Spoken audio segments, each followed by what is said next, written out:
Brain controlling magnets. How do they? Stimulation alters the activity of the brain without the need for an invasive physical procedure. But for such a groundbreaking and potentially alarming technique, it is not very well known. TMS allows scientists to selectively stimulate areas of the brain. Which is cool. Figure. Taylor Sharot data from PNAS. If you were to tell people that the technology exists to manipulate the workings of people's brains, they may not believe you. That sort of thing is the stuff of cheap sci-fi B-movies. If someone in the real world were to try to develop it, that's exactly the sort of scenario where they'd send James Bond in to stop them before it got too far. But the fact is that this technology genuinely exists and is widely used in neuroscientific research. It is known as transcranial magnetic stimulation, or TMS, and as the name suggests, it stimulates the brain through the cranium using magnetism. Magnets and the brain work together a lot. Neuroscience is an increasingly media-friendly area of science, and this is due in part to the increasing use of magnetic resonance imaging (MRI), an invaluable but complex technique that uses intense magnetic fields and radio waves to produce eye-catching images of a working body and brain. TMS takes this brain-magnet relationship a step further. Rather than just passively looking and observing as the brain goes about its business, these advanced electromagnets actually alter the activity of targeted brain regions by inducing a localized varying magnetic field that causes a weak electrical current. This might sound like a bad idea, like licking a battery, but with your temporal lobe rather than your tongue, but it's perfectly logical. The brain does what it does via electrical currents conducted by neurons, and these currents are what keep our numerous organs and anatomical areas working as one cohesive whole, which is important for things like playing sports and staying alive for more than 3 seconds. TMS simply causes these electrical currents, which the body generates all the time, to occur at higher levels in certain targeted areas of the brain. The technique relies on placing a coil of varying design and composition, depending on what you want to do, on the scalp of your conscious subject, above the area you hope to stimulate, and turning it on. The biophysics behind what occurs is fascinating, albeit complex, but that's essentially the procedure, which is deceptively simple seeming. What's the point of doing this? Well, inducing currents in a part of the brain causes that part to become more or less active depending on whether you get neuronal depolarization or hyperpolarization. Inducing this activity in selected areas gives us a much better understanding of what these areas do, how certain types of activity influence a person's behavior or perception, or any number of things like that. It's not a perfect tool, of course. The direct stimulation is currently limited to the more surface-level areas of the brain, given the precision required and limitations of the technique. This still offers ample scope for areas of interest though, and it is still possible to influence deeper areas of the brain, albeit indirectly, via the myriad connections. Admittedly, when someone manually induces a current in your verbal processing areas or motor cortex, it can seem a little unnerving. And it certainly looks disconcerting. But all the evidence suggests that, used appropriately, it is a safe procedure. TMS expert, Cardiff University researcher and occasional Guardian contributor Chris Chambers sums it up quite nicely. The neural activation caused by TMS can tell us a lot about how the human brain controls different behaviors, ranging from basic functions like the ability to see, hear and touch, to our ability to speak and make motor movements. We can even use TMS to explore how the most advanced part of the brain, the prefrontal cortex, regulates high-level abilities like consciousness, impulse control and working memory. The great advantage of TMS over other neuroscience methods is that we're interfering with the brain rather than simply measuring its activity. Because of the causal nature of this intervention, this can tell us which parts of the brain are necessary for particular functions. There is also some evidence that TMS may assist in the treatment of conditions such as depression and tinnitus, and there is growing evidence that it can help the brain reorganize following a stroke. I can reassure people as to the safety of TMS, in that I've experienced it several times myself by volunteering for studies at the Cardiff University Brain Research Imaging Center. I only ever had one experience that alarmed me. During one study, I was having my motor cortex activated, which caused my arm to flail involuntarily. It sounds worrying, but it's essentially a high-tech version of a doctor testing your reflexes in your knee with a mallet. This experience didn't hurt, and as a neuroscience enthusiast I found the experience cool rather than worrying. However, the physical setup of the study and the flailing of my arm meant that I repeatedly came perilously close to slapping the female experimenter on the posterior. I am not the sort of man who thinks this move is a good idea, and I can't imagine a scenario where I could more effectively argue that it wasn't. Man, come on now. I hope y'all listening to Siri. You feel me? Hey Siri, did y'all listen? Come on now.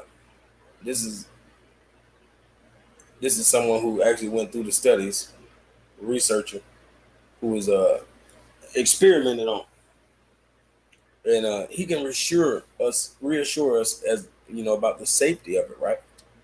And that he experienced it several times himself, you know, by volunteering for studies at the Cardiff University Brain Research Imaging Center, right? He said, I only ever had one experience that alarmed me. Maybe he's brain dead. I'm just saying. But anyway, this is the only time he was alarmed. That during one study, he was having his motor, You know what your motor skills are? Oh yeah, he was having his motor cortex activated. Right? So that means the motor skills part of his brain, the cord of your brain, the cortex, the cord of the brain that controls your motor skills, was activated, which caused his arm to flail involuntarily. I hope you know what involuntarily means. He didn't try to swing his arm. He was swinging on his arm. He was swinging them. He had him. Yeah. It sounds worrying, but it's essentially a high-tech version of a doctor testing your reflexes in your knee with a mallet. Yeah. Isn't that such a guppy thing to say? It's such a guppy. Only a guppy would say that, this is similar to a doctor testing your knee and your reflexes with a mallet. They are hooking up a device to your brain, making your brain or making, controlling your motor skills. That means your hands, your feet, every movement. And that's not that's nothing to be too alarmed about. He can, like he said in the beginning, he can reassure us people, of the safety of TMS. Right?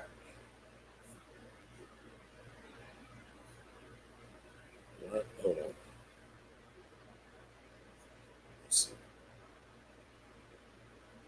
Right? Transcranial magnetic stimulation. Mm. That means they are magnetically shifting your mind. Mm. Y'all don't get it. Like they call Moses a transhumanist because he moved the people, the flock, the sheep, or the cat, the groups of, the tribes that he was a part of. He moved them around, and they definitely followed. Right? Well, they're moving your cranial around. The brain is magnetic. So the brain being magnetic, and they're transcranial magnetizing and stimulating your mind. They are making it do what they say. Mhm. They are controlling your motor skills through transcranial magnetic stimulation. Right? So y'all just don't understand how deep this nanotechnology about to go. This is going to assist in the nanotechnology. Look at the schematic design. Or diagram. You see how they can put this ring, this magnetic ring above the mind and control you. Make you slap yourself. Make you slap others. Right? Right? Transcranial magnetic stimulation is a non-invasive form of brain stimulation. They call it stimulating. In which a changing magnetic field is used to cause electric current at a specific area of the brain through electromagnetic induction. The electric pulse generator or stimulator is connected to a magnetic coil, which in turn is connected to the scalp. The stimulator, see, this is what these headphones are going to do to you. Can do to you, have already been doing to you. This is what these virtual reality devices around the head and eyes and everything is going to do to you. If they so choose. Because you just gave up your willpower when you connect onto their game. Right? When you allow foreign technology in your body, foreign nanotechnology, in your body, whether it be from a doctor. But I'm saying the TMS. Yeah. That's what it was earlier. TMS. The stimulator, yep. Yeah, stimulator, transcranial magnetic stimulator. I see the magnet and the coil. Wow. Yep. And this is Neuralink. So this is obviously the same technology. He just made his version. He don't have Pepsi, he have Coca-Cola. Right. Using the computer to use cranial pressure points to control your body movements. Yeah. Or I think you mentioned sending thoughts as well. Obviously, bro, people gonna think they telepathic and all that. They're gonna think they so special. They ain't crap. You're a cyborg and you happy to be, like basically you don't have to buy a PS3 no more. You got all this stuff. Now they're trying to say to ease depression. They're gonna control the mind all kind of way. They say, man, I tell you, I make you do whatever. Or they just want you to fall for it. Like, yeah, if you do this, I can ease your depression. Come here. Let me do it. Matter of fact, you got to sign right here. You got to give me consent first. Okay. Yes. Okay. Thanks. All right. Now you doing everything he controlling you to do. TMS shit. Yep. That device they'll put over your head. They could do this externally. They don't have to plant this in your head.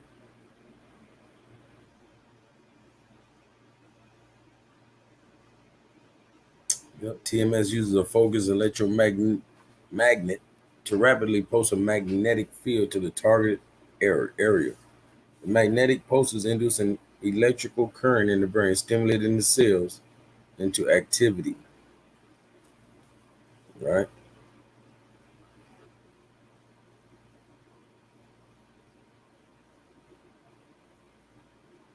See, look at that. Come on, man. Look how they can control a person, man. Transcranial magnetic stimulation, TMS, is one of the tools that researchers frequently employ to study the brain and its capabilities. In order to better understand the motor system, a research team used TMS to map the brain as participants learned a new fine motor skill. Guess what it was? Playing the piano. Bro, come on, man. You can't grab a kid's hands and make them play the piano. It just ain't gonna work. You can't grab nobody else's hands and make them be able to play a whole piece on the piano, bro. But they can TMS you, They can TMS your mind, transcranially magnetic, stimulate. Hey, that's why. Right. That's what I'm talking about. Bro, how in the world could they TMS the brains of these people? The new and they were able to play the piano. Reality. I mean, living in some false sense of reality. Yeah, we think these people was fly and talented and man, they got this TMS tool upside their head, man. They got a Neuralink, man. You feel me? Like this whack. I fired him like fire can. Say they strong on the song, but it's just some lies, man. Kelly cool on the song, bet that this the vibe, man. I fired him, call ambulance. I fired him like fire can. Say they strong on the song, but it's just some lies, man. Kelly cool on the song, bet that this the vibe, man. I heard they hate dark skin, so I guess they